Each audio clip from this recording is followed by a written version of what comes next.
और इस सब के बीच हिजबुल्लाह के लड़ाकों को दक्षिणी लेबनान में कैद करने के लिए इजराइल की सेना वहां के पुलों को निशाना बनाने में जुट गई। सऊदी अरब के न्यूज चैनल अल अरबिया के मुताबिक इजराइल की सेना ने ऐलान कर दिया कि वो लेबनान की लितानी नदी पर बने पुलों पर हमले और तेज कर दी।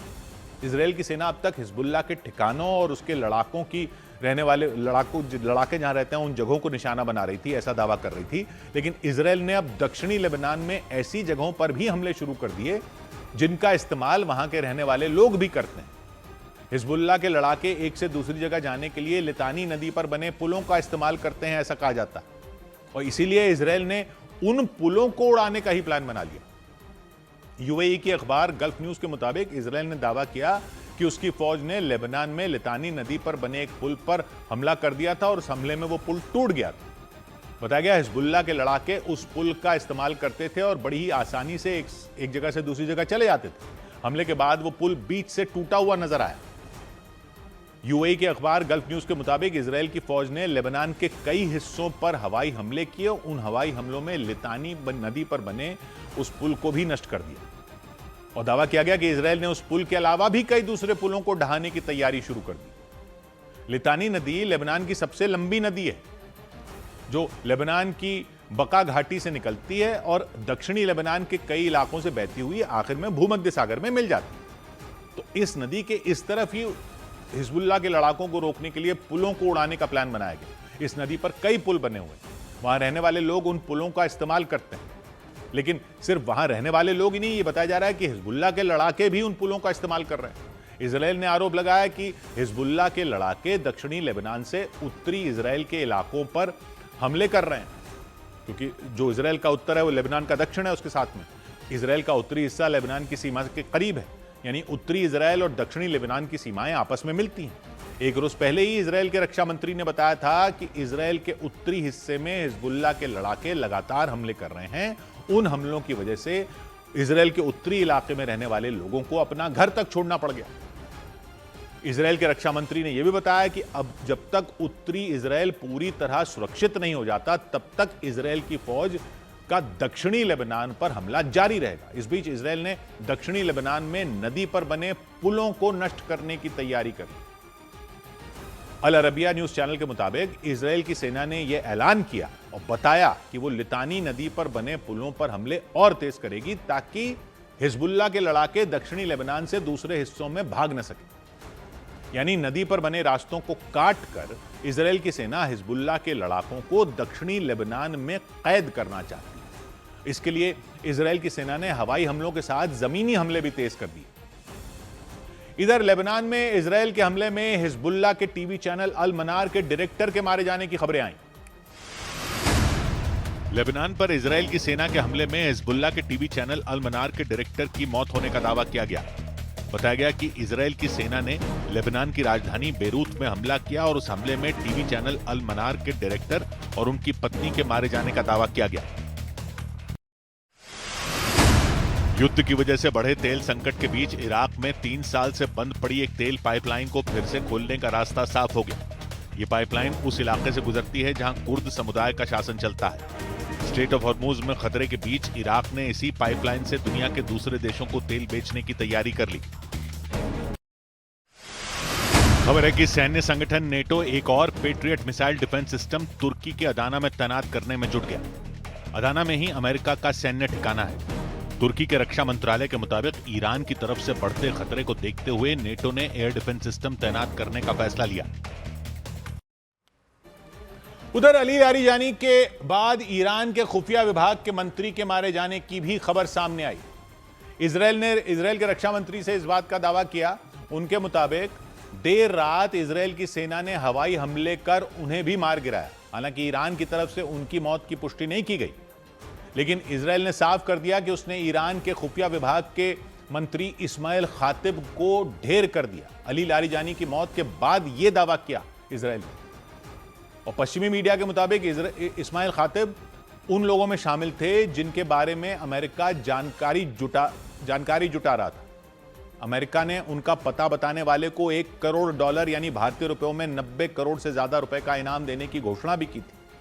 इस्माइल खातिब की मौत का दावा करते हुए इजराइल के रक्षा मंत्री ने एक बड़ा बयान भी दे दिया और साफ कर दिया कि उनकी सेना ईरान के किसी भी बड़े अधिकारी को खत्म करने के लिए पूरी तरह आजाद है। यानी वहां की सेना को ईरान के किसी भी मंत्री या अधिकारी को मार गिराने के लिए इजराइल के किसी बड़े मंत्री से इजाजत लेने की जरूरत नहीं है। इसलिए इजराइल की सेना ने ईरान के खुफिया विभाग के मंत्री इस्माइल खातिब को मार गिराया। इस्माइल खातिब ईरान के पिछले supreme leader Ayatollah Ali Khamenei के शिष्य माने जाते थे। उन्हें ईरान के सबसे बड़े विद्वानों में माना जाता था। उन्हें हुज्जतुल इस्लाम का खिताब मिला हुआ था। यानी यह खिताब उन विद्वानों को दिया जाता है जिनके पास इस्लाम से जुड़ी हर जानकारी होती है। इस्माइल खातिब को खुफिया विभाग में काम करने का लंबा अनुभव था। उनका मकसद सरकार के अंदर चल रहे भ्रष्टाचार को जड़ से उखाड़ फेंकना था। यह उनकी ड्यूटी थी और इसलिए वो ईरान की सरकार की एक महत्वपूर्ण कड़ी थे। दावा किया गया कि उनकी इन्हीं खूबियों की वजह से वो इजराइल के निशाने पर थे। इजराइल को जैसे ही मौका मिला उसने इस्माइल खातिब को मार गिराया। इस्माइल खातिब की मौत से ईरान की सरकार को माना जा रहा है कि बहुत बड़ा झटका लगा। उधर जंग के दौरान इजराइल की सेना ने ईरान की राजधानी तेहरान को धमाके से दहला दिया। इजराइल की सेना ने तेहरान में हमले का एक वीडियो जारी किया और दावा किया कि उसने तेहरान में ईरान की बसीज फोर्स के एक ठिकाने के करीब हमला किया। बसीज फोर्स ईरान की IRGC सेना का ही एक हिस्सा है जो ईरान में इस्लामी कानून को सख्ती से लागू करवाने का काम करती है ईरान के अंदर। लेकिन जंग के दौरान IRGC की यह टुकड़ी भी इजराइल की सेना के निशाने पर आ गई। इजराइल की फौज ने दावा किया उसने पिरोंजी इलाके में एक चौराहे के पास हमला किया। तेज धमाके के साथ पूरा इलाका थर्रा गया।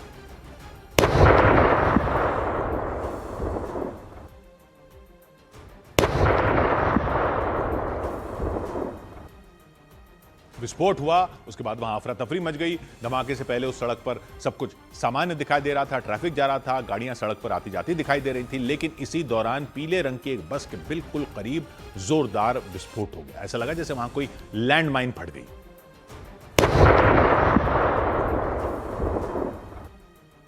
और इस धमाके से ठीक पहले उस बस के आसपास कुछ कारें, मोटरसाइकिलें चलती दिखीं। ब्लास्ट के बाद पूरा इलाका काले धुएं से भर गया। उस जगह से लपटें उठती दिखाई दी। इजराइल की सेना ने दावा किया कि उसके हमले में ईरान की बसीज फोर्स को नुकसान पहुंचा। हालांकि ईरान की तरफ से इस हमले पर किसी तरह की कोई प्रतिक्रिया नहीं दी गई। इधर दुनिया भर में परमाणु कार्यक्रम की निगरानी करने वाली UN की संस्था IAEA ने दावा किया कि ईरान के बुशहर न्यूक्लियर प्लांट पर किसी तरह का नुकसान नहीं हुआ। न्यूज एजेंसी रॉयटर्स के मुताबिक ईरान ने IAEA को सूचना दी थी कि इजराइल और अमेरिका के साथ जारी जंग के दौरान एक मिसाइल बुशहर परमाणु प्लांट के अंदर जाकर गिरी थी। न्यूक्लियर प्लांट में मिसाइल हमले की खबर मिलते ही IAEA के अफसर चौकन्ने हो गए थे। एक टीम को बुशहर परमाणु प्लांट भेज दिया गया था और न्यूक्लियर प्लांट की अच्छे तरीके से जांच करवाई गई थी। रॉयटर्स के मुताबिक जांच के बाद IAEA ने दावा किया कि बुशहर परमाणु प्लांट को किसी तरह का कोई नुकसान नहीं पहुंचा, न ही वहां काम करने वाले किसी कर्मचारी को चोट पहुंची। IAEA ने जंग के दौरान दोनों पक्षों से संयम बरतने की भी अपील की ताकि किसी भी परमाणु दुर्घटना के जोखिम से बचा जा सके। चेतावनी दी गई कि परमाणु प्लांट पर हमला हुआ तो उसका खमियाजा वहां के लोगों को ही नहीं, पूरी दुनिया को उठाना पड़ सकता है। IAEA की जांच से पहले ईरान ने दावा किया था कि उसके बुशहर परमाणु प्लांट परिसर में मिसाइल या ड्रोन जैसी कोई चीज आकर गिरी थी। हालांकि ईरान की तरफ से भी यह साफ नहीं किया गया था कि परमाणु प्लांट को निशाना बनाकर कोई हमला किया गया था या फिर उसी की सेना के इंटरसेप्टर ड्रोन के टुकड़े प्लांट में गिरे थे। लेकिन परमाणु केंद्र पर हमले की खबर ने पूरी दुनिया में सनसनी मचा दी थी। ईरान का बुशहर परमाणु प्लांट फारस की खाड़ी के बिल्कुल किनारे पर ईरान के दक्षिणी हिस्से में मौजूद है। बुशहर सिटी से इसकी दूरी करीब 17 किलोमीटर। ये ईरान का इकलौता बड़ा सक्रिय परमाणु बिजली प्लांट है। 2011 से ही यहां से बिजली का उत्पादन हो रहा है। परमाणु कार्यक्रम की निगरानी करने वाली UN की संस्था IAEA लगातार इस प्लांट की निगरानी करती है ताकि इस प्लांट का इस्तेमाल किसी तरह का परमाणु हथियार बनाने में न किया जा सके। उधर इजराइल की सेना ने ईरान की IRGC सेना के मुख्यालय को निशाना बनाने का दावा किया। इजराइल की सेना के मुताबिक उसने ईरान की राजधानी तेहरान भर में कई हमले किए, उस पर मिसाइलों की बौछार कर दी और दावा किया गया कि ईरान की IRGC सेना के मुख्यालय पर भी हमला किया गया। यह मुख्यालय तेहरान में मौजूद है जो राजधानी की सुरक्षा का जिम्मा संभालता है। इजराइल की सेना ने दावा किया उसने मिसाइल हमलों में इसे निशाना बनाया, साथ ही कई कमांड सेंटरों पर भी हमले किए। दावा किया गया कि इजराइल की तरफ से किए गए हमलों में बैलिस्टिक मिसाइल के ठिकानों और हथियारों के भंडार को भी निशाना बनाया गया। इतना ही नहीं, ईरान के कई एयर डिफेंस सिस्टम को भी नष्ट करने का दावा किया गया। यह दावा इजराइल की सेना ने किया। इसके अलावा ईरान को चोट पहुंचाने के लिए सुरक्षा बल के कई ठिकानों पर भी गोला बारूद गिराने का दावा किया गया। इजराइल की सेना के मुताबिक इन हमलों के जरिए वो ईरान के आतंकी शासन को, जिसको वो आतंकी शासन कहता है, उसको कमजोर करने की कोशिश कर रहा है। इधर जंग के दौरान ईरान ने अमेरिका के लिए जासूसी करने के आरोप में 4 लोगों को गिरफ्तार कर लिया। ईरान के खुफिया मंत्रालय ने अमेरिका के लिए जासूसी करने वाले 4 लोगों को गिरफ्तार करने का दावा किया। आरोप लगे कि ये लोग सुरक्षा बल के ठिकानों और उनकी तैनाती की जानकारी अमेरिका को दे रहे थे।